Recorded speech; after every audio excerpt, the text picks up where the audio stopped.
भाग्याच्या रेखात दडले जीवन हे, का अधिक सेवा उणे ना कुणास कळले हे. रेखा ही भाग्याची, रेखा ही भाग्याची, रेखा ही भाग्याची, रेखा ही भाग्याची.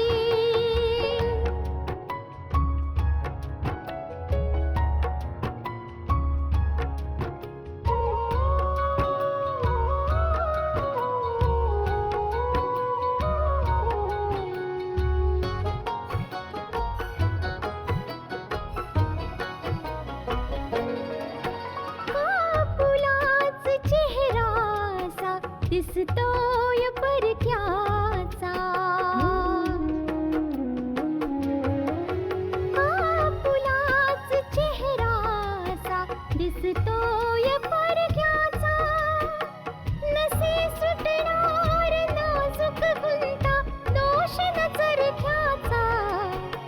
फुले मी म्हटले जे होते पाहुणे ते, तरी आळवीत जाणे मी जीवन गाणे हे. रेखा ही भाग्याची, रेखा ही भाग्याची, रेखा ही भाग्याची, रेखा ही भाग्याची. आतापर्यंत आपण पाहिलं पल्लवी औषधं घेते पण रंजनाला समजत नाही. गायत्री जिला आशाला आपल्याबरोबर ठेवायचंय पण सुहासिनीने दिलेल्या नकारामुळे ती नाराज आहे. विजयला आशाची औषधं पाहायची आहेत की डॉक्टरांनी कोणकोणती औषधं लिहून दिलेली आहेत, पण आशाजवळ ती औषधं नाहीच आहेत. मुळे वैशाली अभिजितला पल्लवीच्या विरोधात भडकवते की पल्लवीला थांबावं लागेल. आता पुढे मी तुला नेहमी नको म्हणून सांगत आली ना सुनबाई की अभिजितपर्यंत घरातली कोणतीही गोष्ट पोचता कामा नये, पण तरीही वैशाली तू स्वतःला थांबवू शकली नाहीस. पण मम्मी खरं तेच तर बोलले ना मी. काय खोटं बोलले मी? गोष्ट खऱ्या खोट्याची नाहीये सुनबाई. तुझं हे बोलणं ऐकल्यावर तो किती अस्वस्थ झाला असेल, काय विचार करत असेल तो. आणि हा सगळा विचार करून त्याचं मन अभ्यासात लागेल का? मग काय खरं बोलून चूक केली मी? भाऊजींचा फोन आला, त्यांनी विचारलं मला, मग मी काय करणार? आता ह्यासाठी सुद्धा तुम्ही मलाच चुकीचं ठरवताय. सुनबाई, मला कधी कधी असं वाटतं की तू तर फक्त बोलायची संधीच शोधत असतेस. एकदा का तोंडाचा पट्टा सुरू केलास आणि बस सगळं काही बोलून मोकळी झालीस. मला तर ऐकून आश्चर्यच वाटलं आणि मला संधी सुद्धा नाही मिळाली तुला थांबवायची.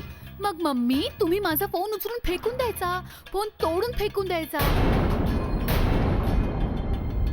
जर माझं खरं बोलणं तुम्हाला एवढं चुकीचं वाटत असेल तर मग तुम्ही पल्लवीला जाऊन का नाही विचारत की ती असं का वागतेय? असं काय केलंय काय पल्लवीनं? ती जर तिच्या मैत्रिणीला भेटायला जाते, बघायला जाते, तर ह्यामध्ये हरकत काय आहे? तुला काय वाटतं की मी या घरामध्ये पल्लवीला कैद करून ठेवू? नाही नाही नाही मम्मी, तुम्ही कशाला तिला कैद करून ठेवताय? मी आहे ना पिंजऱ्यामध्ये ठेवण्यासाठी.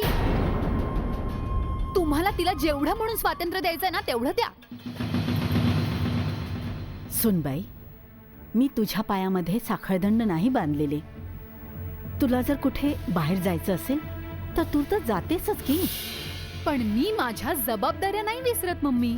दुसरीकडे पल्लवी आहे, एकदा तिने घराबाहेर पाऊल टाकलं तर विसरूनच जाते की घरी कधी परत यायचं. ती तर हा सुद्धा विचार करत नाही की घरी काय होत असेल, जेवण बनवलं असेल की नाही, कामं पूर्ण झाली असतील की नाही. हे बघ सुनबाई, तुझ्याने जर या घरची कामं होत नसतील तर नको करूस. मी सगळी कामं करून टाकेन. पण घरातल्या कामांची कारणं देऊन ह्या गोष्टी अशा वाढवू नकोस. मला नाही वाटत की घरातल्या या सगळ्या गोष्टी अभिजितपर्यंत पोचाव्यात, ज्यामुळे तो अभ्यास सोडून इकडे निघून यावा. मला अभिजितचं भविष्य खराब नाही करायचंय.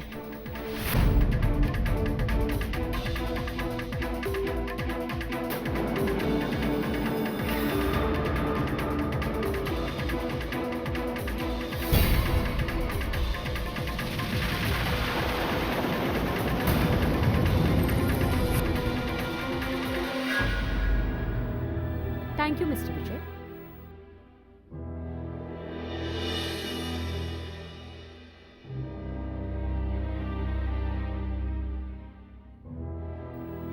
बेटा ब्लड रिपोर्ट्स कधीपर्यंत मिळतील आता? मम्मी, नर्स म्हणाले की रिपोर्ट संध्याकाळपर्यंत येतील आणि सरळ डॉक्टरांकडेच पाठवण्यात येतील. मम्मा, मी विचार करत होतो की मी सुद्धा एकदा डॉक्टरांना भेटतो. ते पप्पा म्हणत होते की मी सुद्धा त्यांना एकदा भेटलं पाहिजे ना. हाय आशा.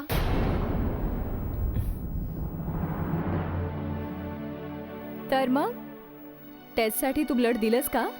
Yes doctor. Very good. तर मग मी रिपोर्ट्स बघून घेते. ओके. हॅलो डॉक्टर, हा माझा मुलगा विजय, आशाच husband. Hello, nice to meet you. हाय.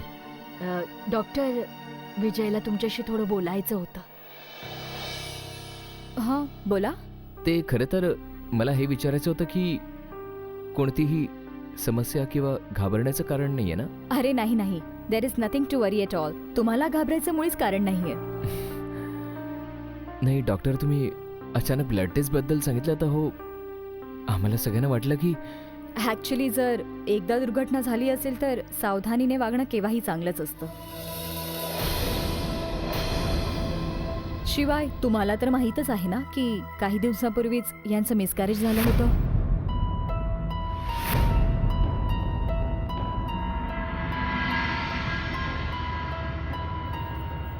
ॲक्सिडेंटमुळे गर्भाशयावर खूप परिणाम होतो.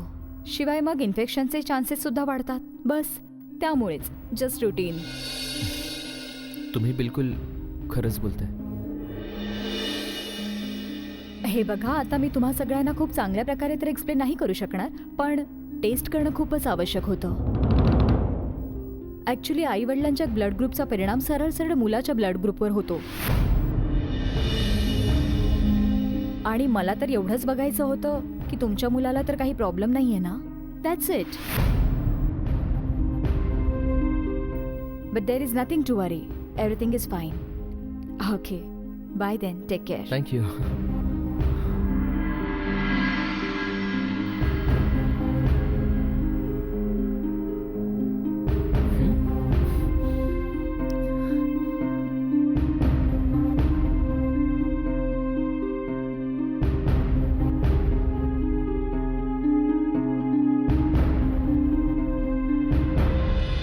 रेखा ही भाग्याची.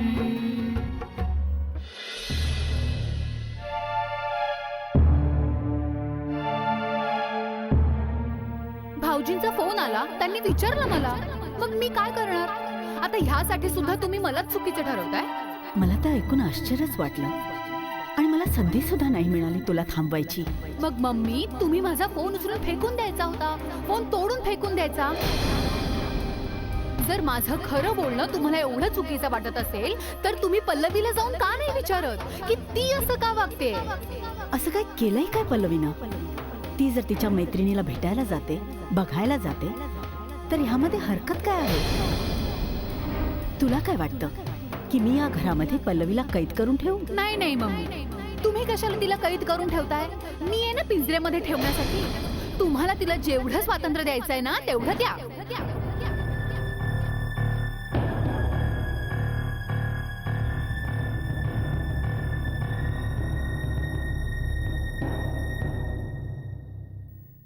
हाय. हाय. काय झालं ग? उदास वाटतेस मला. नाही तर असं काहीच नाही झालंय. पण काही ना काहीतरी नक्कीच घडलंय. वहिनीशी काही बोलणं झालं? नाही नाही, दीदींबरोबर काहीच बोलणं नाही झालं. का तुमचं काही बोलणं झालंय का? हो, मी वहिनींना फोन केला होता. अच्छा, काय म्हणाल्या त्या? जाऊ दे ना पल्लवी, त्या तोंडाला येईल ते बोलतात. ॲक्च्युली त्यांच्याशी बोलून झाल्यावर मी स्वतःच विचार केला की तुला फोन करतो. हे बघ, मी तुला स्वतःच सांगितलं होतं की मैत्री निभावण्यासाठी जे करावं लागेल ते कर. हे बघ पल्लवी, मला माहिती आहे की मैत्रीत जेवढं केलं जातं कमीच आहे, आणि मी तुला स्वतः सांगितलं होतं की मैत्रीला कुठेही मर्यादा नसते. पण पल्लवी, त्याबरोबर आपलं घर आहे, आपलं कुटुंब आहे, आपल्याला त्या सगळ्यांकडे सुद्धा लक्ष द्यायचं आहे. काय बाई, कसला विचार करतेस? हे बघ, जर तुला माझं कुठलंही बोलणं खटकत असेल तर I am really very sorry. मला तुला हर्ट करायचं नव्हतं. नाही, तुम्हाला सॉरी म्हणण्याची गरज नाही आहे. त्या दीदी घरातल्या कामामुळे एवढ्या नाराज होतील मला अजिबात वाटलं नव्हतं. हे बघ पल्लवी, जो जेवढा चांगला असतो ना, लोकांना त्याच्याकडून तेवढीच जास्त अपेक्षा असते. त्यामुळे मम्मी आणि बहिणींना दोघींनाही तुझ्याकडून खूप अपेक्षा आहेत. त्या दोघींना विश्वास वाटतो ग तुझ्यावर, आणि जिथे मामला विश्वासाचा असतो ना, तर सगळं अधिकच नाजूक होऊन बसतं. कारण की विश्वास जर कोणावर मनापासून बसला तर तो दगडाप्रमाणे असतो, पण एखादी छोटीशी चूक त्याला काचेप्रमाणे तोडून टाकते. समजते ना? तू आम्हा सगळ्यांच्या अपेक्षा पूर्ण केल्या पाहिजेस, आणि मम्मी आणि बहिणीला तुझ्याकडून जेवढ्या अपेक्षा आहेत त्या सुद्धा पूर्ण कराव्या लागतील.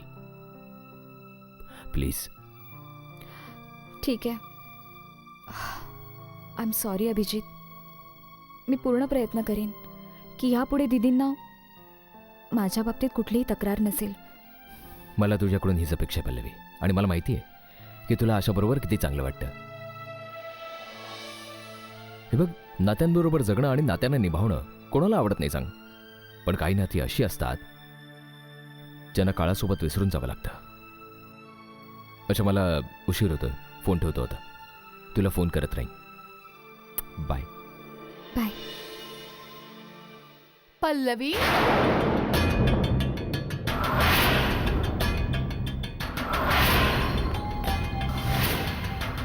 कदाचित भाऊजींचा फोन होता.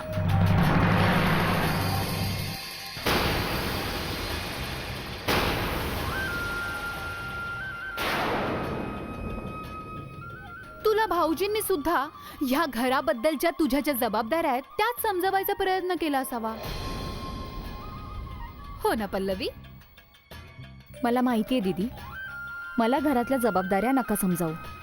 ओ, मग मला तुला हे सांगायचंय, जर तुला त्या आधीच माहिती असत्या तर मग मला समजवण्याची गरजच नसती पडली.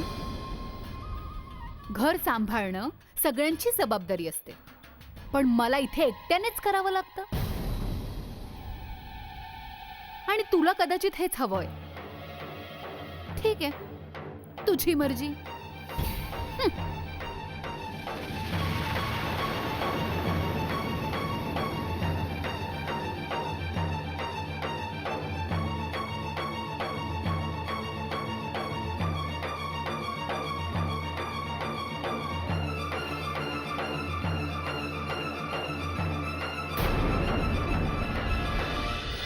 रेखा ही भाग्याची.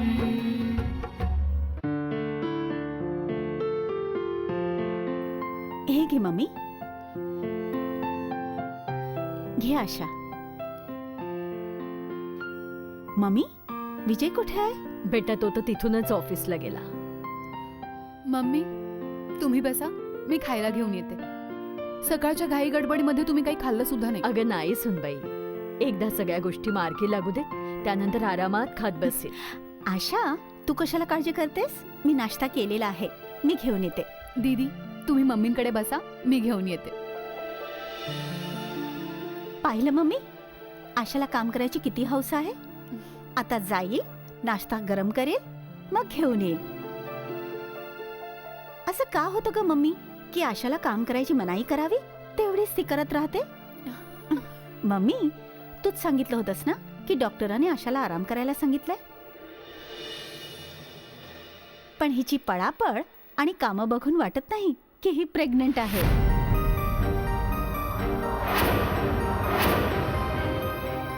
नाही तर स्वतःची थोडी तरी काळजी घेतली असती. आशा, तू बस, मी मम्मी करता नाश्ता आणि तुझ्यासाठी ज्यूस घेऊन येते.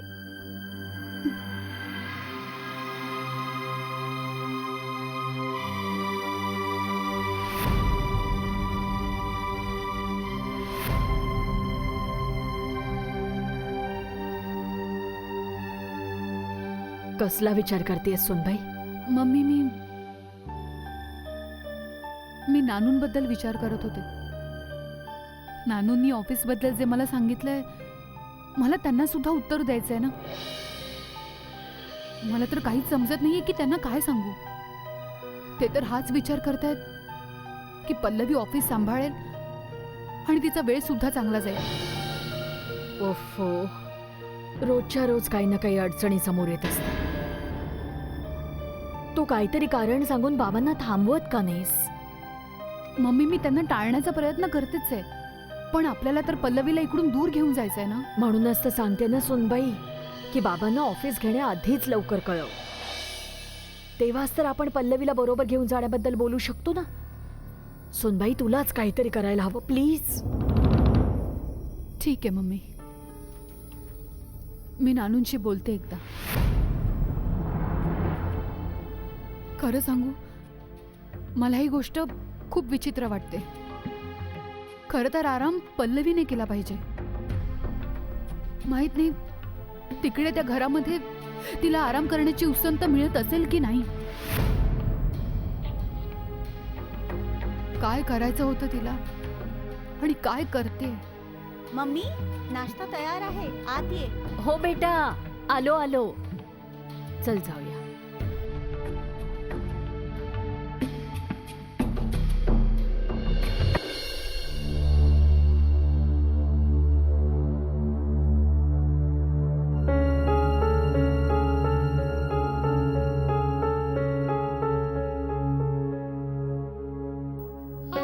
मी कुणालाच सांगू शकत नाही की मी आई होणार आहे,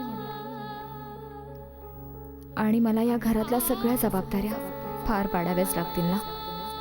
तिथे आशाला त्या घरातले लोक कुठलंही छोटं मोठं काम सुद्धा करू देत नसतील.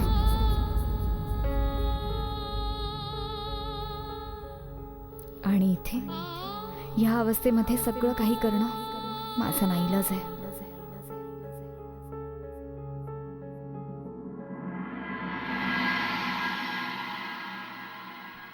अगं पल्लवी, अजून तू भाज्यात चिरतेस?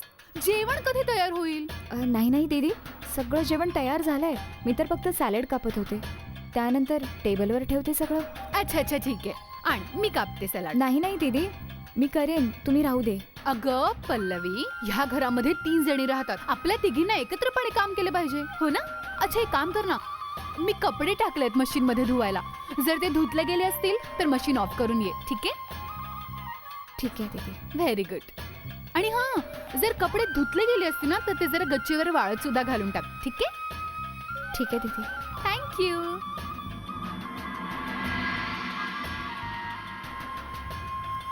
बास झालं इतकं सलाड.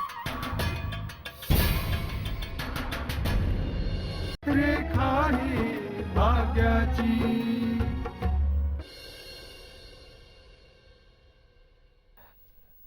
सुहासिनी, काय हो? इकडे जरा. काय सांगितलं डॉक्टरांनी? विजय सांगत होता की डॉक्टरांना कुठल्या तरी गोष्टीची शंका आहे म्हणून त्यांनी ब्लड टेस्ट वगैरे करायला सांगितलंय. नाही हो, म्हणजे याबद्दल तर डॉक्टरच सांगू शकतील ना. ठीक आहे, ब्लड रिपोर्ट्स येऊ दे एकदा, मग मी स्वतः डॉक्टरांना जाऊन भेटतो. पप्पा हां. पप्पा, डॉक्टरांशी बोलण्यापेक्षा महत्वाचं आहे आशाला समजावणं. मी इतक्या वेळेला नको सांगत सुद्धा ती पायऱ्या चढून वर जाते, कोणतंही काम सुरू करते. सुहासिनी, हे सगळं काय आहे सुहासिनी? दिवस रात्र आपण सुनेच्या तब्येतीमुळे अस्वस्थ आहोत, ते यासाठी का? माहित नाही तू तिचे कोणकोणते चेकअप्स आणि कोणकोणत्या टेस्ट करून घेतेस. आणि सुनबाईला जरा सुद्धा काळजी नाही की या अवस्थेमध्ये श्रमाची कामं नाही केली पाहिजेत. मी नको म्हणून सांगितलं होतं तरी सुद्धा ती गच्चीवर विजेचे कपडे आणायला गेली. सुहासिनी, या गोष्टीची तुला सुद्धा कल्पना आहे आणि मला सुद्धा कल्पना आहे की या अवस्थेमध्ये जास्त पायऱ्या चढणं उतरणं तब्येतीसाठी चांगलं नसतं. जास्त वजन उचलणं चांगलं नसतं, जास्त कामं करणं चांगलं नसतं. तू आशाला समजत का नाहीस मग? मी आशाला समजावीन हो, तुम्ही चिडू नका ना उगाच. माझ्या चिडण्याचा प्रश्न नाहीये सुहासिनी. तू या गोष्टीला समजण्याचा प्रयत्न कर की या अवस्थेमध्ये जास्त पायऱ्या चढण्या उतरण्याने, जड वस्तू उचलण्याने मुलासाठी धोक्याचं ठरू शकतं. जरा लक्षात घे, नीट लक्षात घे तू. तुम्ही नका ना काळजी करू, मी आशाला समजावी. या तुम्ही बसा बरं, बसा जरा शांतपणे. हे घ्या, पाणी प्या बरं जरा.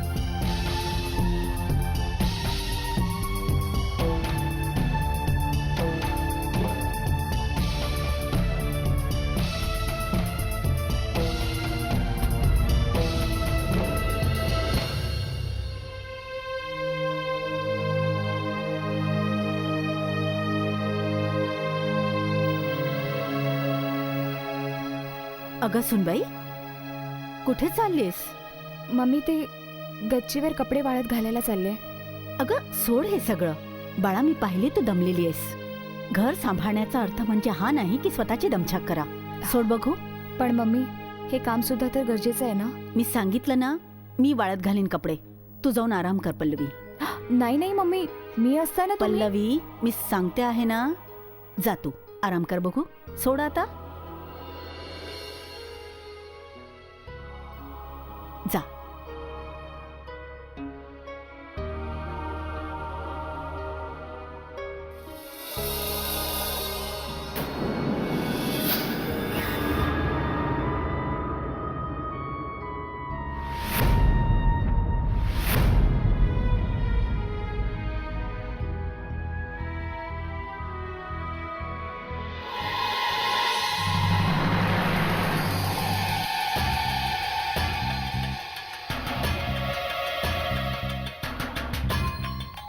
सुनबाई, पल्लवी थकले ग आता.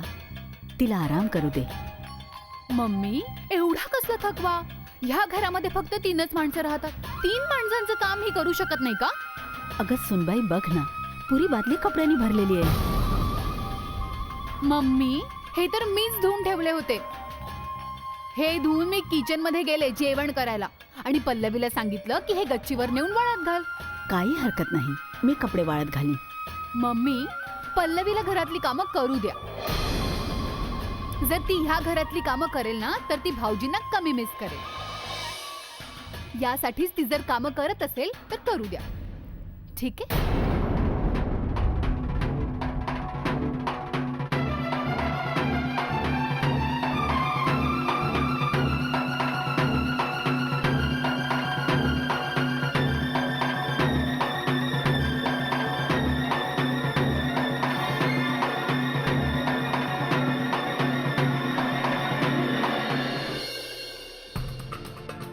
मम्मींनी सगळं काही ठरवलेलं आहे, पण त्यांनी जो काही विचार केलेला आहे सगळं काही तसंच होईल ना.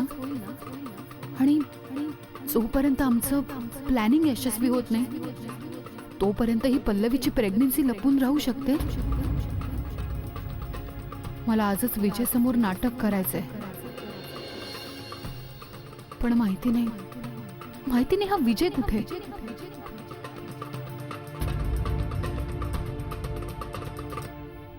आशा,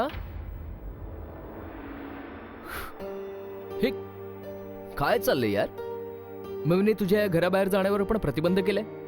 मी मम्मीला म्हटलं की मी आशाला घेऊन बाहेर जातो, तर मम्मीने लगेच नकार दिला.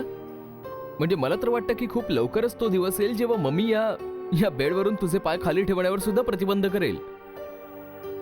विजय, आता तर मी सुद्धा मान्य करते की त्या घरच्या मोठ्या आहेत. जेवढ्या जबाबदाऱ्या त्यांना कळतात आपल्याला नाही समजत. अशा ही जबाबदारीची नाही, स्वप्नांची गोष्ट. मम्मीचं स्वप्न पूर्ण होऊ दे. काय झालं आशा? माहिती नाही विजय, संध्याकाळपासून पोटामध्ये खूप दुखतंय. इन्फेक्शन आहे की काय काही समजत नाहीये.